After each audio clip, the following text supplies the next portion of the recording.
Olá, meus amigos, olá, meus alunos, olá, tudo bom? Aqui mais uma vez, professor Francisley Pimenta. A gente está dando início a mais uma aula, agora só que de geografia. A gente vai dar início ao pontapé inicial, né, o pontapé primordial para essa aula de geografia, entendermos o que é o capitalismo, quais são as suas principais características, suas fases, quando iniciou, em que fase nós estamos, por que o capitalismo é monopolista. A gente vai tentar entender dentro do contexto histórico, procurando entender os contextos históricos por trás das fases do capitalismo e procurar tirar todas as dúvidas possíveis que vocês, porventura, tenham com o passar dessas aulas. Mais uma vez, eu digo a vocês que caso vocês tenham alguma dúvida no conteúdo desta aula, vocês podem mandar para mim, mandar uma dúvida, mandar uma pergunta sobre o que vocês não entenderam dessa aula, tá bom? Fiquem à vontade. Professor Francisley Pimenta, mandem aí as dúvidas que vocês quiserem a qualquer momento. A gente precisa entender, de novo, né, naquela minha aula inicial eu tinha falado sobre entender o contexto histórico, era fundamental para entendermos a geografia e a história. E aí a gente vai procurar entender aqui de forma mais clara possível como é que se deu os antecedentes do capitalismo, né, do capitalismo comercial, o berço do capitalismo. Vocês já devem ter estudado no primeiro ano, vocês de história do segundo ano, vocês devem ter estudado no primeiro ano o período medieval, né, que é característico, principalmente uma das características mais marcantes do período medieval vai ser a sociedade feudal, né? Uma sociedade feudal que a palavra feudo deriva do sentido terra, né? Morar na terra. A cidade no período feudal ela perde a importância e o campo ele se torna o maior produtor de riquezas, né? Aqui nós temos o castelo, que era a morada aqui do senhor feudal, e o senhor feudal ele tinha as suas terras, né, que eles chamavam de mansos, né? O manso servil, não o de servidão, que no período medieval não existia, eles não se falavam de escravidão, eram servos, né? Então a gente tinha o mansos de servidão, manso comunal, que era comum a todos, manso senhorial, que era plantado tudo para lá.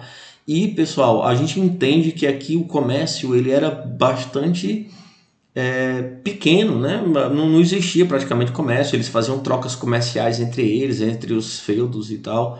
Mas a gente vai perceber que algumas características fizeram com que houvesse a decadência desse modelo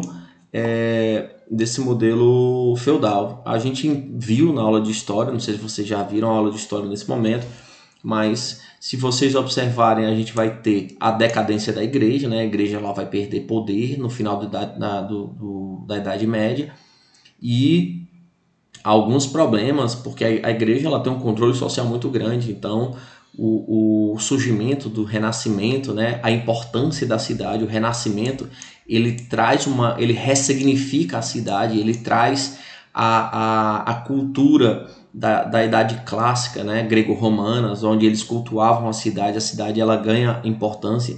Então, neste período renascentista, o que é que vai acontecer? A cidade volta a ter uma importância muito grande e aquela população que sentia muita dificuldade no campo, ele passa a migrar para a cidade. Quando ele passa a migrar para a cidade à procura de uma melhor qualidade de vida, quando ele vai migrar para a cidade para ter uma possibilidade de uma vida melhor, então nós vamos ter aqui um problema demográfico muito grande no feudo, né? E esse feudo ele vai acabar sentindo um problema, vai acabar sentindo a, a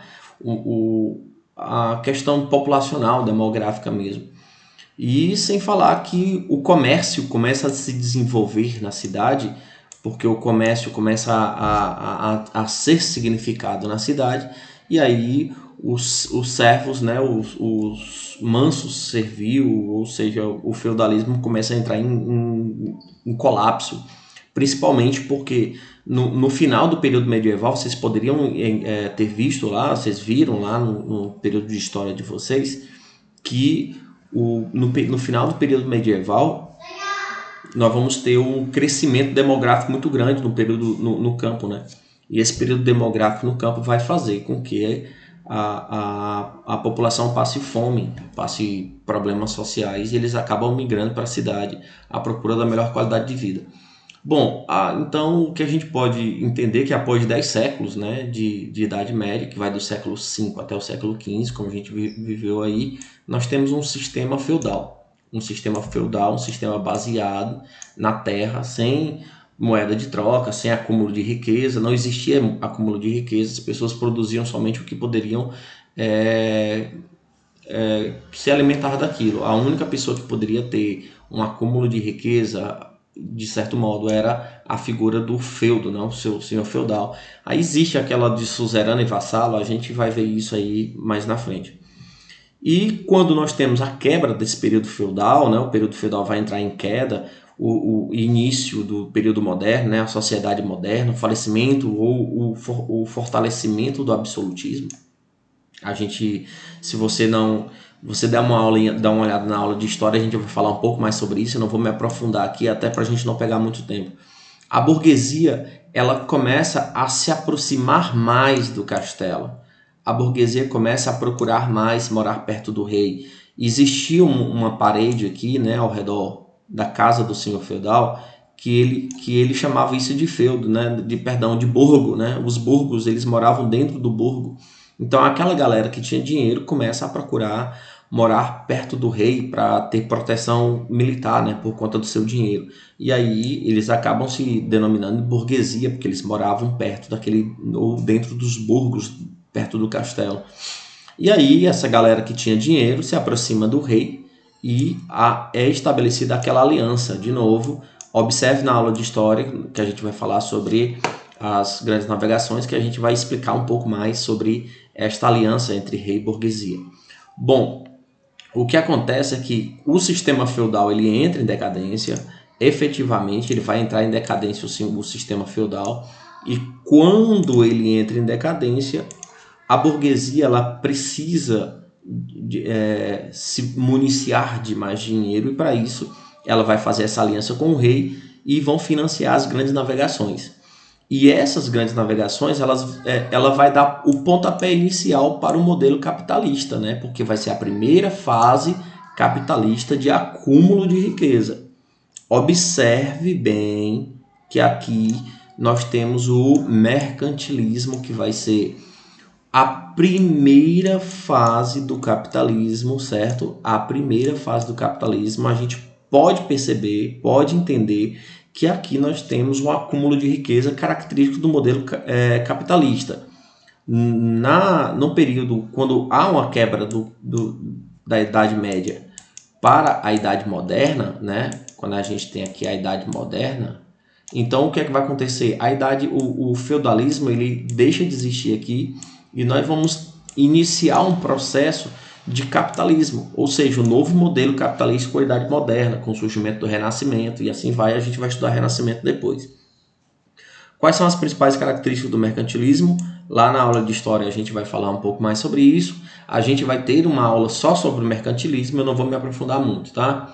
A gente vai ter aqui metalismo, né, que é metais preciosos, colonialismo, que é a formação de colônias, em busca de colônias para abastecer de matéria-prima o mercado comercial europeu. O protecionismo alfandegário, que é aqui a gente vai ver aqui, né, o protecionismo alfandegário, que é a diminuição das importações, ou seja, diminuir as importações e aumentar as exportações, você vai ter uma balança favorável, uma balança comercial, e a centralização administrativa através de um Estado forte, né, o rei absoluto, certo? E isso tudo aqui vai gerar o que nós chamamos de acúmulo de riqueza. E o acúmulo de riqueza é uma das principais máximas do capitalismo, que é o você acumular riqueza. Só que quando acumula riqueza, todo mundo acumula riqueza? Não, nem todo mundo acumula riqueza. Aí é que tá, porque o capitalismo ele tem uma característica marcante dele, que é a divisão da sociedade em classe, né? A gente pode perceber que assim, o capitalismo ele não acontece sozinho, por acaso. Ele não vai acontecer, do nada acontece o capitalismo. Claro que não. A gente precisa entender que quando há uma aliança entre o rei e a burguesia ela começa a financiar pensadores. a burguesia começa a pagar pensadores, a gente vai chamar de mecenas, né? Depois a gente vai ter uma aula sobre isso. A burguesia vai pagar e vai financiar os pensadores para que eles criem filosofias voltadas para os interesses da burguesia. E vai ser aí onde eles vão pagar filósofos que tentem criar conceitos e ideias voltadas para atender às necessidades do capitalismo, inclusive filosofias. E a gente pode perceber aqui como John Locke, né, que é o pai do iluminismo, ele vai defender a propriedade privada e algumas coisas mais. A gente vai ver aqui o Adam Smith, né, que ele teve um dos maiores livros do mundo moderno, que vai ser A Riqueza das Nações, onde ele vai provar que o Estado ele não pode estar junto da sociedade. Aqui a gente já está rumando para a segunda fase do capitalismo. Mas eu gostaria que vocês entendessem que a decadência do mercantilismo, né, a gente falou até aqui sobre o capitalismo comercial. O capitalismo comercial ele tem todas essas características, está tudo poluído aqui, deixa eu tirar isso aqui. O capitalismo comercial ele tem todas essas características, certo? E aí a gente vai ver a evolução do capitalismo quando a gente vai ver a decadência do mercantilismo, né? O mercantilismo ele entra em colapso porque a burguesia ela não quer mais a presença do rei, a burguesia não quer mais que o rei tome suas decisões, a burguesia não quer que o rei centralize, a burguesia ela tem participação econômica na sociedade, mas a burguesia não tem participação política, ela não toma decisões políticas. E o fato da burguesia não tomar decisões políticas vai ser quando o mercantilismo ele vai entrar em colapso, porque a burguesia ela tende a tirar o poder do rei. E para tirar o poder do rei, eles vão se basear no pensamento de duas grandes figuras, né? Do John Locke, né? Que ele vai criar pensamentos com o intuito de enfraquecer o rei absolutista, né? O rei que tem um poder central nas suas mãos, e ele pretende dar maior participação à burguesia nas decisões políticas. Então, as correntes iluministas, né, a gente vai ter duas aulas de iluminismo aqui, que é lá na frente, quando a gente vai ver isso em história. Então, John Locke vai ser o pai do iluminismo, né, ele vai ter algumas características interessantes, né, do pensamento dele, que o primeiro deles é o pensamento empírico, né? Ele vai falar sobre o conhecimento a partir das observações das coisas. O empirismo significa observação, você observar as coisas e você criar a ciência a partir daí. E John Locke ele vai falar sobre os direitos naturais. Olha que interessante, o direito à vida, né? Ou seja, ninguém tem direito de tirar a vida de ninguém. O direito à liberdade, observe que aqui já é uma alfinetada aqui, ó, no rei, porque o rei ele prendia qualquer pessoa, porque ele era o rei absoluto, ele podia, mandava e desmandava. Então, o direito à liberdade, todo mundo tinha o direito de ser livre, de se manter em liberdade, não poderia ser preso sem justa causa. E o direito de igualdade, que todos têm direitos iguais. Olha que interessante isso, né? O direito iguais. Então, nesse caso, a burguesia ela quer uma fatia do bolo, né? A burguesia quer dizer assim, não, a gente quer igualdade, a gente quer ter direito de participar das decisões políticas. E aí vai ser quando John Locke vai criar isso e ele vai ser corroborado por Adam Smith, né? Adam Smith ele vai criar um livro chamado A Riqueza das Nações e isso vai dar o primeiro pontapé inicial para o liberalismo. Galera, o que é o liberalismo? O liberalismo é uma corrente filosófica, é uma corrente econômica, né? É uma corrente política também, onde ele vai dizer que o Estado ele não pode intervir na economia. O Estado e a economia, elas são separadas. Para Adam Smith, o Estado não pode intervir na economia. Ele vai falar sobre a mão invisível da economia, que a economia se autorregula, não existe a necessidade da presença do Estado regulando a economia, tá bom? Vamos passar. E aí a gente vai ter algumas características do capitalismo, né? Quais são as principais características do capitalismo? O capitalismo ele tem umas características muito importantes que eu gostaria que vocês entendessem isso, que é o da propriedade privada, né, que é defendido por John Locke. John Locke, ele defendia a propriedade privada, ele dizia que todos precisavam ter uma propriedade privada. É importante as pessoas terem propriedade privada, que você ser dono dos seus próprios bens. A obtenção de lucro, né? O lucro é a máxima do capitalismo. O que é o lucro? É aquilo que sobra. Se você compra um produto por R$1 e vende por 2, então você tem o lucro de R$1 ou de 100% em cima do que você gastou. Então a obtenção de lucro é a máxima do capitalismo. A economia sempre será uma economia de mercado, certo? Ou seja, sem a intervenção do Estado. Aqui nós temos a mão aqui de Adam Smith, certo? Adam Smith, ele fala sobre a não intervenção do Estado na economia. Então, uma economia sempre será de mercado. E o capitalismo tem outra característica interessante, que é a estratificação de classes sociais. A gente vai ver aqui, ó, os trabalhadores, eles são a base da sociedade, eles trabalham e produzem impostos, e esses impostos eles servem para manter aqui os poderes e as regalias da burguesia, que são os detentores, os donos do capital. Então, esses aqui são os empregadores, os que contratam, e os trabalhadores são os que trabalham, estão lá na base da sociedade. A sociedade, ela é sustentada pela base, os trabalhadores trabalham, produzem impostos e geram riquezas para que a burguesia ela possa se sustentar lá em cima. Então, nós temos a exploração do trabalho pela burguesia. Então, ela explora aqui o trabalho da classe mais baixa, né? Aqui no meio nós temos a classe média, que é uma classe que ela está em ascensão. Então, a divisão de classes, né? Observe que a divisão de classes, a grande maioria da população é pobre, certo? Ou trabalhadora, ou assalariado, e a mínima população ela é rica. Então, os ricos são a minoria e os pobres são a maioria. Isso é uma característica bastante comum de uma sociedade capitalista, tá bom? Então, nós vamos ter a exploração de mão de obra, que é uma característica marcante. O trabalho assalariado, muito importante vocês terem noção do que é um trabalho assalariado, certo? O que é um trabalho assalariado? É quando você não ganha pelo que produz, você ganha pelo que você vale. Por exemplo, vamos dar um exemplo aqui em Frecheirinha, nas fábricas de lingerie. Uma pessoa produz 500 peças de lingerie, certo? Ela produz 500 peças de lingerie. Então, ela vai ganhar baseado no que ela produziu? Não, ela vai ganhar um salário mínimo, certo?